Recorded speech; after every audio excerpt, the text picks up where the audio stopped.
العلاج الغذائي للسرطان. يعد علاج السرطان من أطول عمليات العلاج التي تدوم طويلاً. في هذه العملية، بالإضافة إلى العلاجات الثقيلة، يتم أيضاً تطبيق العلاج الغذائي. العلاج الغذائي للسرطان يمكن أن يغير مسار المرض ويسرع عملية الشفاء. أثناء علاج السرطان، يجب مراعاة بعض الحيل في النظام الغذائي. هذا مهم جدا لكل من علاج الأورام وللتسريع. جهاز المناعة والمغذيات في علاج السرطان. السرطان مرض يضعف المناعة في الجسم بشكل عام ويسبب تواجد الميكروبات في الجسم بسهولة. لكن خلال فترة علاج السرطان يجب تناول الأطعمة التي تقوي جهاز المناعة، وبهذه الطريقة يجب منع انتشار السرطان وتسارعه والانتقال السهل إلى مراحل متقدمة. يمكن تقوية جهاز المناعة بمجموعة متنوعة من الأطعمة من حيث الكربوهيدرات والبروتينات والدهون. أهمية التغذية بالكربوهيدرات في علاج السرطان. يفقد الجسم الطاقة أثناء عملية علاج السرطان. يجب تناول الأطعمة التي تحتوي على الكربوهيدرات والتي تمد الجسم بالطاقة بحذر. كما أن الأطعمة الكربوهيدراتية المفرطة ضارة، فإن عدم تناول أي كربوهيدرات يؤثر على مقاومة الجسم بشكل سيء. يجب دعم العلاج الغذائي للسرطان بأطعمة تحتوي على الكربوهيدرات مثل الحبوب والبقوليات. استهلاك الكربوهيدرات هو أيضا علاج للحالات التي يسببها العلاج مثل الإسهال والإمساك. أهمية التغذية بالبروتين في علاج السرطان. يساهم استهلاك المزيد من الأطعمة الحيوانية بشكل إيجابي في عملية العلاج الكيميائي لمريض السرطان ويحمي المريض من العدوى المحتملة. ومع ذلك، يجب أيضا تناول الأطعمة البروتينية حسب الحاجة. لذلك، يمكن تفضيل الأطعمة الحيوانية التي تحتوي على بروتينات عالية الجودة بموافقة الطبيب. أهمية التغذية الدهنية في علاج السرطان. إن تناول فيتامين مريض السرطان مهم جدا. مع الدهون، تزداد طاقة الجسم وتزداد احتمالية تكسير الفيتامينات في الدم. ومع ذلك، يجب الحرص على الالتزام بالنظام الغذائي الذي يصفه الطبيب في استهلاك الدهون. سيقلل تناول الزيت الكافي من الغثيان ويساعدك على الحصول على عملية علاج أكثر راحة. أهمية التغذية بالفيتامينات في علاج السرطان. في علاج السرطان، يعتبر تناول الفيتامينات مهما جدا لجهاز المناعة. تحمي الفيتامينات المريض من السرطان وتزيد من المقاومة ضد الميكروبات حسب وظائفها. يقلل فيتامين أ من تأثير المواد المسرطنة. يزيد فيتامين ب من مقاومة الجسم ويقوي المناعة. يوجد فيتامين سي في الخضار والفواكه. يحمي الجسم من الميكروبات. فيتامين د مهم جدا للعظام. يساعد المريض في سرطان العظام والنخاع. يعمل فيتامين ه كمضاد للأكسدة. أهمية التغذية بالمعادن في علاج السرطان. العلاج الغذائي للسرطان مدعوم إلى حد كبير بالمعادن. توفر المعادن مضادات الأكسدة الضرورية والحماية من المواد المسببة للسرطان ومقاومة الجسم. ومع ذلك، فهذه المعادن عبارة عن مغذيات يجب تناولها تحت إشراف الطبيب ويمكن أن يكون فائضها ضارًا. أهمية استهلاك المياه في علاج السرطان. الماء مفيد جدا لوظائف كل جسم ولذلك يجب استهلاكه بكثرة. يعتبر استهلاك الماء أكثر أهمية لدى مريض السرطان، لأنه من أهم الأشياء الضرورية لجهاز المناعة. بالإضافة إلى ذلك، من الضروري استهلاك الكثير من الماء من أجل إزالة السموم من الجسم بسرعة، وكذلك الأدوية وطرق العلاج المستخدمة أثناء علاج السرطان. لأنه بينما تقتل عقاقير السرطان الخلايا السرطانية، فإنها يمكن أن تلحق الضرر أيضا بالخلايا الجيدة، وبالتالي يجب إخراجها بسرعة من الجسم. كيف يمكنك حماية جهازك المناعي في علاج السرطان؟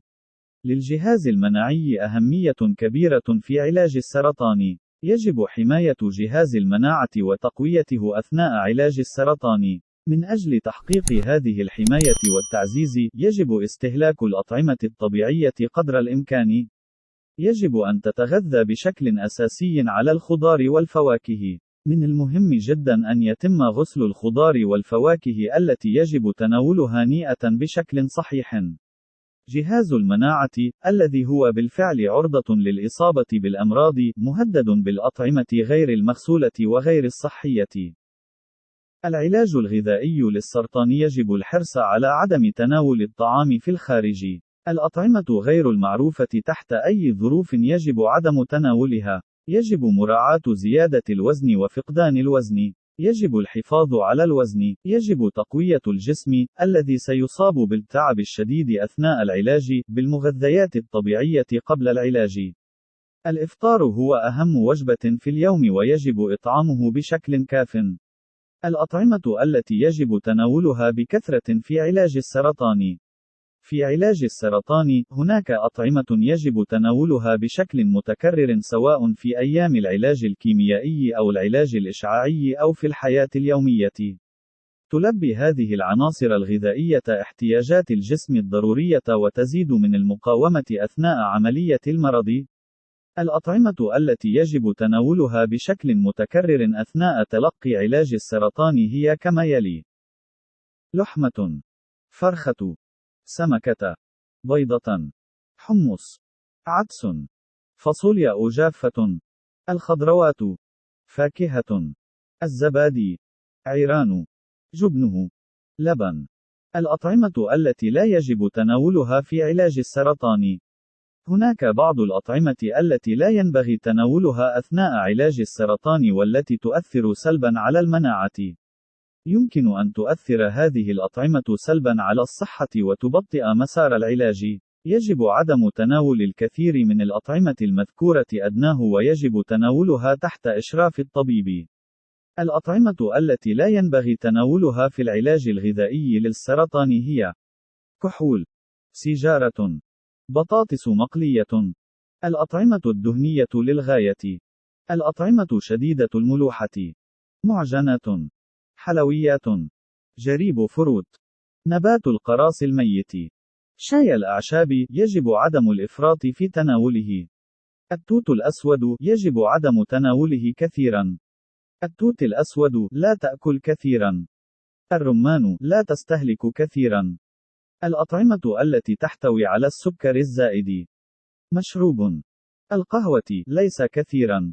كيف يجب إطعامها حسب ردود الفعل التي يسببها المرض؟ أثناء علاج السرطان، يظهر الجسم ردود فعل مختلفة تجاه الأدوية وأساليب العلاج. وعليه يجب على المريض الانتباه لردود الفعل هذه والاستمرار في تناول الطعام دون الإضرار بجسده. على سبيل المثال، يجب إطعامها بشكل متكرر وفي أجزاء صغيرة، لأنه سيكون هناك الكثير من الغثيان خلال فترة علاج السرطان. خلال فترات الغثيان المتكرر، يجب عدم تناول الأطعمة الدهنية المفرطة. هذه تزيد من الغثيان وفقدان الشهية. نظرا لأن فقدان الشهية يلاحظ أيضا بشكل متكرر جدا في هذه الفترة، يجب تناول الأطعمة عالية السعرات الحرارية في أجزاء صغيرة. بهذه الطريقة، يتم تلبية احتياجات الجسم من الطاقة. سيظهر المريض حساسية شديدة للروائح خلال فترة العلاج. في مثل هذه الفترات، الأطعمة ذات الرائحة الثقيلة تجعل المريض يشعر بالغثيان وتقطع شهيته. لا يستطيع المريض أن يأكل الطعام الذي يجب أن يأكله. لذلك، يجب تجنب الأطعمة ذات الرائحة الشديدة خلال هذه الفترة. بصرف النظر عن كل هذه الأمور، يجب على المرء بالتأكيد عدم التصرف دون سؤال الطبيب، وإذا تم إعطاؤه، يجب اتباع النظام الغذائي. تلعب التغذية دورا مهما للغاية في مسار المرض ولكي يعمل العلاج. كيف يجب أن تكون الأنماط الغذائية وفقا لطرق العلاج؟ قد يختلف العلاج الغذائي للسرطان وفقا لطرق العلاج. تتوفر طرق العلاج مثل الجراحة والعلاج الكيميائي والعلاج الإشعاعي والعلاج المناعي والعلاج الهرموني لمريض السرطان لاستعادة صحته. يمكن تطبيق هذه الطرق حسب حالة المرض. يجب تغذية المريض الذي يخضع لطرق العلاج هذه وفقًا لذلك. كيف تتم تغذية المريض الذي سيعالج بالجراحة؟ بادئ ذي بدء، يجب أن يأخذ المريض استراحة من بعض الفيتامينات قبل الجراحة. هذا لمنع تكون الجلطة. بعد العملية، يعاني المريض من الإسهال والتعب. في هذه الحالات، يجب أن يتغذى المريض على نظام غذائي سائل.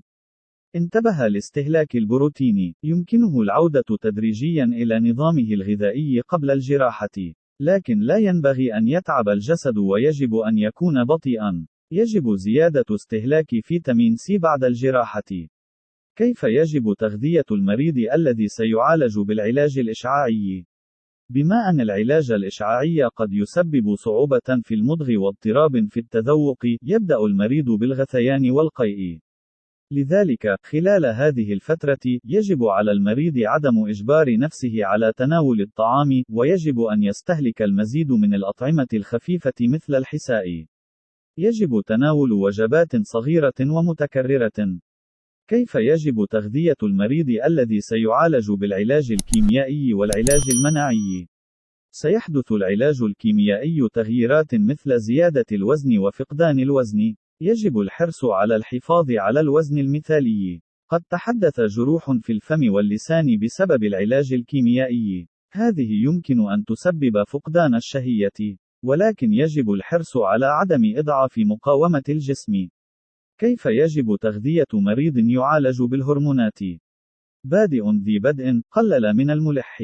يجب ممارسة الرياضة والمشي وتجنب الإفراط في تناول الطعام. يجب تجنب الأطعمة الدهنية، لأنه علاج فاتح للشهية. إذا أعجبك الفيديو لا تنسى الاشتراك ومشاركته مع أصدقائك وتعليق تشجيعا لنا لكي نستمر بنشر المزيد.